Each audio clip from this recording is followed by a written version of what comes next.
Autizmi është një dukuri e përhapur më së shumti gjatë dekadës së fundit, ndërsa për masat e shtrirë së saj ende nuk janë qartësisht të njohura.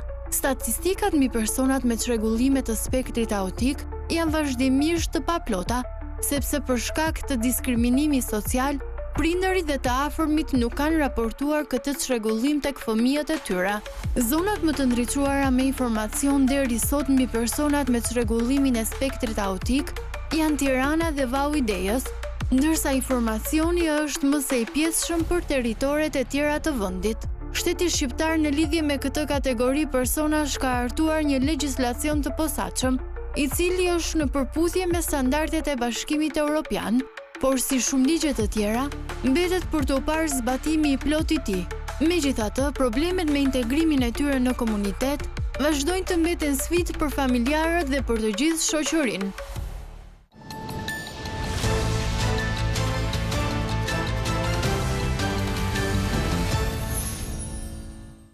Jemi kthyer të nderuar teleshikues të flasim tani për personat që vuajnë nga çrregullimi i spektrit autik, por dhe familjarët e tyre të cilët sigurisht e kanë këtë shqetësim dhe jetojnë me këtë fenomen, duhet të them, me këtë çrregullim i cili nuk është i lehtë, është shumë sfidues dhe nuk është hera e parë që në studion ton ne diskutojmë pikërisht për këtë gjë. Sot do të flasim me përfaqësuesen, drejtuesen e një organizate e cila ka nisur projektin Autizmi Flet, sepse është mundësia për të dhënë zë, mbështetje dhe ndihmë jo vetëm personave që vuajnë nga çrregullimi i spektrit autik, por dhe familjarëve të tyre që më së shumti e vuajnë aspektin emocional dhe shpirtëror këtë gjë. Ju uroj mirëseardhjen në studio Eglantina Bajramit, të kërkëndjes, drejtuese e klubit kombëtar Autizmi Flet dhe të sapo diplomuarës në psikologji Erisa Lipoveci, e cila është gjithashtu vullnetare dhe asiston organizatën në mënyrë vullnetare dhe pak më vonë si psikologe, me qënë se është sapo diplomuar për të ndihmuar sa më shumë personat që kanë këtë çrregullim. Eglantina është një nga ato persona që i ka qëndruar shumë pranë të gjithë atyre personat prekur nga spektri autik dhe pëlqen shumë fakti që edhe shoqata, edhe nisma Autizmi Flet përpiqet të japi gjithmonë më shumë edhe zë, edhe figurë këtyre personave që absolutisht janë të mrekullueshëm në forma dhe drejtime që ne nuk na merr mendja. Në fakt, të japësh zë vetëm se ka nevoja është tjetër gjë. Por të arish që të bësh ata të jenë të dukshëm, të prekshëm, jo vetëm nga ne si prindër apo komuniteti shumë i vogël që ne jemi, por të preken nga institucionet, nga shoqëria, do më falni se kam që mbaj qef, duke i sjellë në përmjet terapisë së artit dhe terapisë së sportit, duke i bërë ata edhe profesionistë të vërtetë. Eglantina në fakt është rastit, ju a them të nderuar teleshikues, është vetë nëna e një fëmie me çrregullimin e spektrit autik dhe unë të komplimentoj për kurajon dhe mënyrën e mençur dhe vullnetin, disiplinën dhe mos dorëzimin për t'ia dalë për ta integruar fëmijën tënd. Mund të na tregosh ta ndash pak me publikun episodin e jetës tënde? Atëherë djali im sot është 25, bën 26 në janar. Kështu që kalvari im ka filluar para 24 vitesh kur unë e kuptova që djali im nuk kishte diçka që nuk shkonte. Pavarësisht se pediatria nuk e pranonte se ishte vetëm 2 vjeç.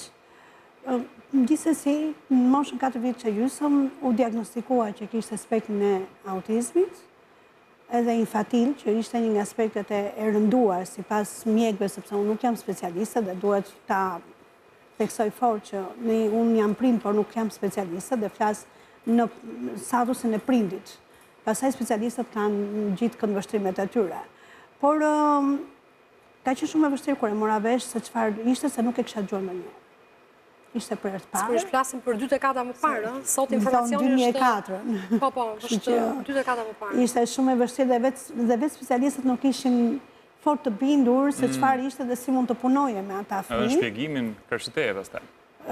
Ishte shpjegimin ndaj meje, ishte shpjegimin ndaj gjithë familjarëve, të dy dyja familjet, ndërkohë ishte shtatzan me gocën, mjekja që thotë kështu mund të bëhen të 2 fëmijë dhe të 3 fëmijë. Domethënë ishte një kalvar shumë i gjatë, por nuk e di, faleminderit Zotit, ndoshta edhe duke qenë që vi edhe nga Vlora dhe e mora forcën shumë shpejt dhe brenda një jave vendosa dhe thash, okay, më ka rënë, duhet të përballem dhe duhet ta bëj këtë fëmijë që goca që do vi, domethënë fëmia që do vi se nuk e dia çfarë ishte, të paktën mos ta ketë bar vllain e vet. Kështu që aty ne vendosëm që unë mos të punoja, që merresha vetëm me djalin. Me djalin, sepse në fakt fëmijët me spektra duan 24 orë në 24 për kushtim maksimal. Punë, dhe ti e ke bërë durim, dashuri. Me thënë nëse ke marrë 4 komponent, i ke bërë bashkë, do ja dalësh. Dhe ky është një shembull i mirë që ti ofron për publikun dhe ata prindër që e kanë këtë problem në familjet e tyre. Unë do doja të pyesja në fakt edhe Erisën, sepse janë të shumë personat që kemi në Shqipëri me spektrin e autizmit. Ne si vim në ndihmë? Ne si bëhemi shok të mirë për ta, Erisa?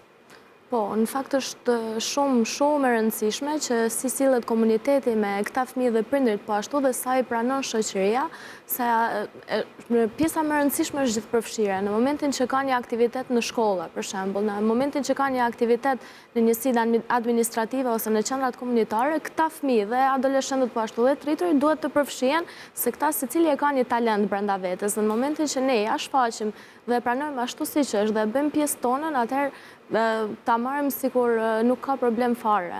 Është shumë e lehtë që këta fëmijë të integrohen dhe realisht kanë talente, i shohim edhe përmes fotografive në aktivitetet tona të ndryshme. Kemi pa që ka shumë talente në muzikë, ka shumë talente në art, në pikturë, në sporte, po ashtu me anë të kampionateve të ndryshme. Kështu që u takon specialistëve, prindërve gjithashtu që nëpërmjet dashurisë dhe përkushtimit të tyre maksimal t'i nxjerrin në pah talentet që këta fëmijë special kanë, dhe organizata juaj si ndihmon konkretisht për ta bërë më të vërtetë dhe më konkrete për publikun ta kuptojë pak. Ne kemi 8 vite që jemi krijuar organizatë. Unë ngritëm një grup rënjësh, në fakt për të kërkuar të drejtat e fëmijëve tanë, por duke qenë që ne kur takitëm në përduet e institucioneve, ishte në ato që duhet të jeni një organizatë. Nuk mund të vini kështu sepse nuk merr njëri parasysh nëse nuk nifeni si shoqat. E krijuam shoqatën. Dhe ajo që ne pam pastaj në të tërën e gjithë ofrimeve të shërbimeve që kishte brenda territorit të Shqipërisë, ishte që mungonte terapia arte, terapia e sportit. Thënë kjo do të thotë që ti ke hequr terapinë më kryesore, që është terapia shpirtërore dhe terapia fizike që ushqen trupin. Duke mos pasur këto dy terapi, sa do të bësh terapinë e zhvillimit, në momentin që fëmia është i agravuar, ti duhet të gjesh mënyrën se si ta qetësosh. Dhe kush që e qetëson, është terapia e artit, është terapia e sportit. Dhe ti pasaj mund të rifusesh sërish në terapi, edhe në shkollat të njëjtën gjë, nëse një nxënës që frekuenton arsimin me aftësitë kufizuara, jo vetëm me spektër, ka një agjetim të momentit, ti duhet si mësues ose si psikolog, duhet ta marrësh dhe ta qetësosh, por qetësimi vjen pikërisht nëpërmjet këtyre dy terapive të cilat mësuesi duhet i njohë shumë mirë. Pra duhet marrë një top nëse ai fëmijë do topin, duhet marrë një vegël muzikore që shkolla duhet ta ketë dhe ta qetësoj, duhet i vënë një muzikë, një këngë, pra janë mënyra nga më të ndryshme të mjaft të dëshirash. Si e ke parë Glantina këtë realitet në shkollat shqiptare? Në shkollat shqiptare me thënë drejt ka munguar, por të paktën kemi besoj 3 vite që ka filluar të bëhet një klasë burimore brenda çdo shkolle. Dhe klasa burimore ka dhe një keq kuptim me klasën burimore. E kanë kuptuar sikur klasa burimore është për të mbledhur nxënësit që janë me aftësi të kufizuar. Jo. Klasa burimore është të marrësh nxënësin kur axhetohet, ta çosh te klasa burimore dhe ta qetësosh. Pra, për këtë funksionon klasa burimore. Nuk është një klasë që ti duhet të marrësh nxënësit me aftësi të kufizuar dhe ti selektosh, dhe ti veçosh. Kjo pastaj përbën ato që ti kot që thua gjithëpërfshirje ndërsa për sa kot i veçon. Po është një gjë që ndoshta me kohën do ta mësojnë se për çfarë është dhe kush është roli i asaj klase. Ndoshta nuk është bërë informacion, nuk është marrë informacionin dur, ndoshta dhe se mësuesit ndihmës nuk janë të gjithë me pedagogjinë speciale. Se ata që janë me pedagogjinë speciale e dinë shumë mirë rolin e klasës burimore. Mësuesët pasaj që vinë me fizik, gjuhë, sepse akoma nuk e kemi plotësuar pjesën e mësuesve me pedagogji speciale. Kështu që çfarë kemi bërë ne në këto 8 vite? Ne kemi bërë koncerte pafund. Derisa në 2023 ne arritëm në mbrëmje ngala, sepse kishim 5 vite që bënim koncerte, kemi bërë edhe sfilata të personave me aftësi të kufizuar të shoqëruar nga një shkollë modelingu, në mënyrë që të bënim gjithë përfshirjen, dhe ata kanë bërë ndryshime të jashtëzakonshme. Po kjo më pëlqen këto koncerteve. Ata që nuk flisnin, ata që mezi të shifshin kështu kush janë këto. Ata sot janë që të marrin telefon dhe thonë kur e kemi aktivitetin e radhës. Me vërtet. Kur do fillojmë provat. Dhe ne pastaj startuam vitin e kaluar me festivalin e parë kombëtar të këngës në 3 dhjetor në ditën ndërkombëtare të personave me aftësi të kufizuar. Si vjet ne para pak ditësh në 25 shtator janë këto foto që ju shihni. kemi bërë festivalin e parë tradicional, kombëtar tradicional, dhe kanë qenë prurje të jashtëzakonshme. Të gjithë të veshura me veshjet popullore, nga krajinat nga më të ndryshme, që nga tropoja deri në jug të Shqipërisë. Kërcimet jashtëzakonisht të mrekullueshme me të kukësit, të tropojës, pra kjo është ajo që ti the, pra mokrës. Përfshirja dhe është çelësi i suksesit dhe sekreti për të punuar dhe juria që ne kishim, se dua ta cilësoj ishte Randa Libahova, ishte rektori i Akademisë së Arteve, ishte Remino që është violoncelist, kemi një balerin, një koreografe në fakt shumë të mirë që është prej vitesh në profesionin e vet, Alin Zhuki që ka vite dhe ajo që na ndihmon dhe ju bën kërcimin falas këtyre fëmijëve. Ata u maknitën nga prurjet që kishin ardhur dhe ishin kaq skeptik se kujt do të jetë në ato çmime. Sa vështirë është të ndash çmimin shumë të vështirë, se me sa dashuri ata i solën dhe këngës. Një skejnë të tillë absolutisht e besoj që ka qenë e vështirë. Këngë të ndryshme. Ja, të ndaloj pak vetëm një sekondë tek psikologja, sepse ky është një çrregullim i cili në fakt kërkon në bashkëpunimin e shoqërisë shqiptare. Dhe me kalimin e viteve duke marrë informacion, ashtu sikurse ti the duke sjellë shembullin tënd personal që 2 dekada më parë edhe mjekja vet pediatre ishte e dyzuar dhe nuk e pranonte mbase nëse fëmia e kishte këtë çrregullim apo jo. A është pjekur shoqëria shqiptare që sot nëpërmjet marrjes së informacionit jetë më gjithëpërfshirëse, dhe këtë pyetje kam për Erisën sepse është një psikologe sapo diplomuar. A komunikojmë ne apo jemi përjashtues? Është pak në pikpyetje pjesa e marrjes së informacionit, se shpeshherë kur nuk kemi burime të sakta, sidomos burime shkencore ku ne mund bazohemi, shpeshherë prindërit ose edhe ne si shoqëri ose ne si student, si trinj që kemi vërdall, bazohen shpeshherë në informacione që marrim nga teknologjia që nuk është e kontrolluar dhe marrin informacione shablon dhe nuk dim as si t'i kërkojmë. Para ne shfaqen shumë informacione që nuk janë bazuara në studime shkencore, deklarata të ndryshme që mund të ndikojnë që të keq interpretohet qoftë ky çrregullim, qoftë edhe çrregullime të tjera. Rëndësishme është që ne të konsultohemi me profesionistët e shëndetit mendor dhe profesionistët e shëndetit fizik, po ashtu që të bim bashkë në atë zgjidhje që çfarë problemi mund të ketë fëmia apo i riu që konsultohet. Por terapia kryesore është pranimi që ne i bëjmë shoqëri. Se shpeshherë jemi ne ata që përkeçojmë gjendjen e këtyre fëmijëve duke i stigmatizuar apo duke i përjashtuar nga shoqëria, ndonjëherë edhe pa vetdije. Po ja ku në fakt doja të ndalesha pak. Jam i bindur që ke biseduar qoftë me persona të tillë apo edhe me prindrit e tyre. Po. Çfarë ka bërë më shumë përshtypje? Çfarë të ka prekur nga ato që të kanë rrëfyer? Sepse besoj që të shumë kanë qenë ata që e kanë hapur shpirtin kur vinë tek ju apo psikolog të tjerë. Çfarë të bën më shumë përshtypje? Bëm përshtypje dhe nuk do doja fare që këta prind të kishin stigmën që unë kam një fëmijë me çrregullim.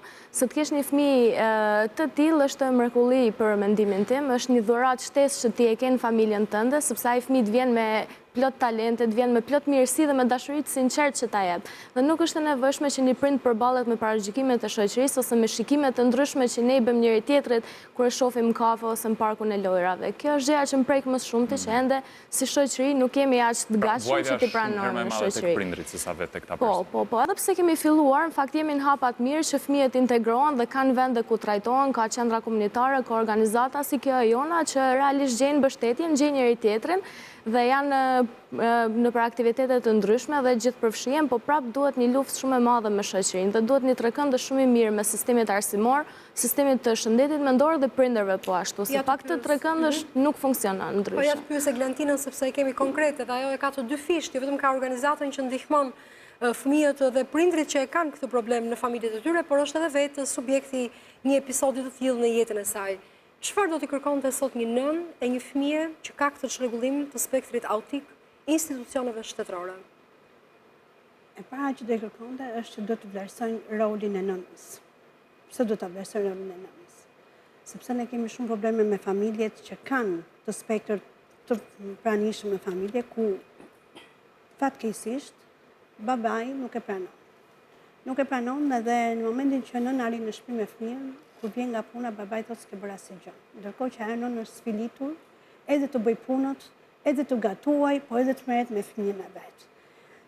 Duhet vlerësuar patjetër roli i këtyre nënave dhe gjithë vitet që ato janë marrë me këta fëmijë duhet të quhen vite pune, për të cilën ne në fakt në kuvende kemi çuar vitin e kaluar dhe na e arritëm. Arritëm që kujdesaria përfundimisht pas kaq vitesh luftë nga të gjitha organizatat, jo vetëm nga organizata jonë, sepse nuk duam të marrim benefitet të gjëra të cilat nuk janë vetëm tona, u arrit që kujdesaria do quhet vite pune që nga momenti që fëmia ka dalë dhe ka marrë të kujdesari. Por ajo që unë do të cilësoja, ku ne akoma si vonë nuk kemi akoma gati që gjithë shërbimet ne t'ja japim fëmijëve me spektër dhe nëna të mund të punojë, të gëzojë dhe ajo jetën si gjithë prindit e tjerë, si gjithë gratë e tjera që punojnë, shteti jonë të paktën fëmijëve me autizëm duhet të jap kujdesarin të gjithëve. Është i vetmi target të cilin nuk e lëdo vetëm. Edhe atë që e ke më të lehtin, në momentin që ti nuk e pret, ai mund të vë një flak, mund të vë duar të pris. Mund të shkaktoj ngjarje të vogla, të cilat mund të marrin për jetojmë çdo ditë me të panjohurën përballë spektrit. Sepse ata kanë një inteligjencë jashtëzakonshme, por kjo inteligjenca duke qenë kurioz, mund të ndodhin gjëra të cilat ai nuk e koncepton që mund të ndodhi. Kanë një inteligjencë shumë të madhe dhe një memori të jashtëzakonshme. Ne kemi fëmijë që kanë bërë informatikën, sepse ne kemi një zonjë shumë të nderuar Anila Bushon, e cila ka bërë dhe këngën e himnit tonë Më prano kështu siç jam, dhe i ka ndihmuar për këtë pjesë duke u dhënë edhe fala, sepse është kompania Certipas Albania, dhe ata kanë thuar të punojnë sot. Pra punojnë në informatik, punojnë duke hedhur të dhënat, edhe me kompanitë tuaja, sepse dhe gjuhët e huaja i duan shumë, dhe i mësojnë në mënyrë më perfekte të mundshme. Pra, mjafton që shteti sot të kërkoj dhe të pranoj që këta kanë potenciale dhe t'i përdorin potencialet e tyre në të mirë të shoqërisë. Sepse janë potenciale të pasvendësueshme. Ja, këtu duhet të qëndroj pak Eglantina dhe duhet ta bëj pjesë bisedës edhe Risën, sepse duhet të di sa i sensibilizuar është tregu i punës në Shqipëri, pikërisht me këta persona. Dhe këtu i referohem më shumë edhe kompanive private. Ta them unë më para këtu. Okej, patjetër. Shikon, ne kërkojmë nga kompanitë private, por shembulli do të japi shteti.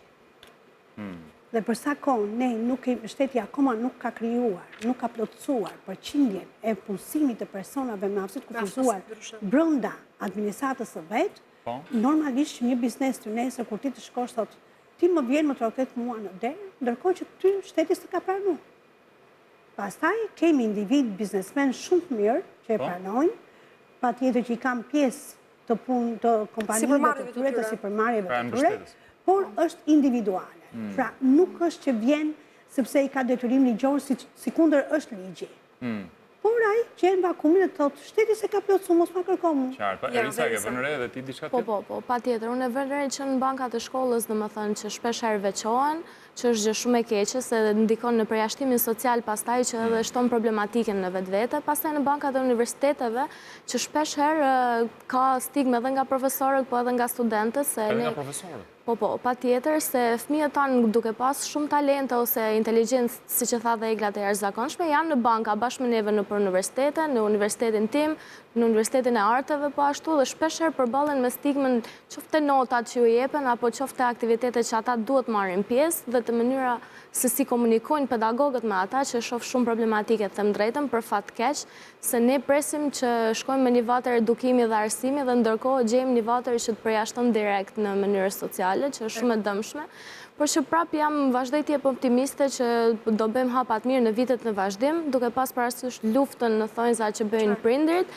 për t'i integruar fëmijët e tyre, po ashtu edhe organizatat e ndryshme që janë zëri kryesor i këtyre fëmijëve. Në fakt tani ne kemi një gjuhë të përbashkët me institucionet, na presin, na dëgjojnë, edhe na i mirë kuptojnë, sepse institucionet vetë kanë kuptuar që sa do t'i bëjnë ata ligjet dhe sa do ata të mendojnë për ne, duhet patjetër që të kenë bashkëbisedime dhe ulje në tavolina me ne për të kuptuar realisht që nga poshtë se ku qëndron problematika, në mënyrë që të bëhet ai gëshetimi i duhur, duke u përshtatur edhe i bashkëjetesës në Shqipëri. Ajo që do thosha për shkakun është edhe kampionatet që ne kemi bërë, kampionati i futbollit, kampionati i basketbollit. Që i duan shumë. Dhe këtu jashtë mase kanë dalë dhe kampion. Ne startuam si organizat në bashkëpunim me Federatën Shqiptare të Futbollit, ku falenderojmë pa diskutim zotin Armando Duka, i cili në momentin që ne e quam si një ide, e qoj në FIFA ndërkombëtare dhe u shpranuar që këtë kampionat futet në liga. Dhe tashmë do të vazhdoj Federata Shqiptare e Futbollit, sepse ne nuk e kemi mundësi për të vazhduar një kampionat kombëtar dhe pastaj të bëjmë pjesë e kampionateve ndërkombëtare. Imagjini se sa i gëzon diçka e tillë që kanë këtë lloj impenjimi profesional të atë që tani me sport. Kështu që të nderuar teleshikues, të shfrytëzoj rastin nga kjo bisedë që ne zhvilluam në studio t'ju kërkoj të riktheheni kësaj interviste nëpërmjet platformave tona të komunikimit social, ndiqini atë në kanalin Zyrtar në YouTube, në rrjetet tona sociale dhe shfrytëzojeni mesazhin që dha Egla, mesazhin që dha Erisa gjithashtu në studion tonë. Patjetër, sepse autizmi flet dhe kërkon mbështetjen e të gjithëve, kërkon solidaritetin e të gjithëve, duke nisur nga baballarët që janë pjesë e këtyre familjeve, siç Egla e tha kaq bukur. Vendoseni dorën në zemrën tuaj, dorën në shpatullën e bashkëshortes tuaj, sepse ai fëmijë është juaj, është i shoqërisë tonë. Dhe apelin tjetër e kam për shoqërinë shqiptare që t'i pranojnë dhe për institucionet shqiptare të ndërtojnë mekanizma mbështetje sa më shpejt jetë mundur. Shqipëria është edhe këtyre fëmijëve. Pa diskutim. Faleminderit shumë Eglatina. Faleminderit, do kemi festivalin e dytë në dhjetor, që do ketë vazhdimsinë e vet, që do ftojmë për ta ndjekur nga afër. Po dhe ne gjithashtu derën e keni të hapur këtu tek. Dhe ju urojmë suksese. Është momenti Kristi. Është momenti të shkojmë dhe të rikthehemi më saktë tek festivali i muzikos dhe me maestro. Erdhi dhe fundi i programit, ne kemi folur shumë. Po na pret në këtë çast. Po na pret dhe do të diskutojmë pak për festivalin 9 me radhë. Do të marrim disa festivale më saktë dhe të shohim pak se çfarë kanë pasur ndryshe nga festivalet e parë, por edhe se çfarë po na pret. Ka përfunduar dhe aplikimi, ta kujtojmë edhe një herë të gjithë regjistrimet e këngëve që do të marrin pjesë në festivalin e këtij viti në Radio Televizionin Shqiptar. Ndjekim një kronikë dhe kthehemi në studio me maestron.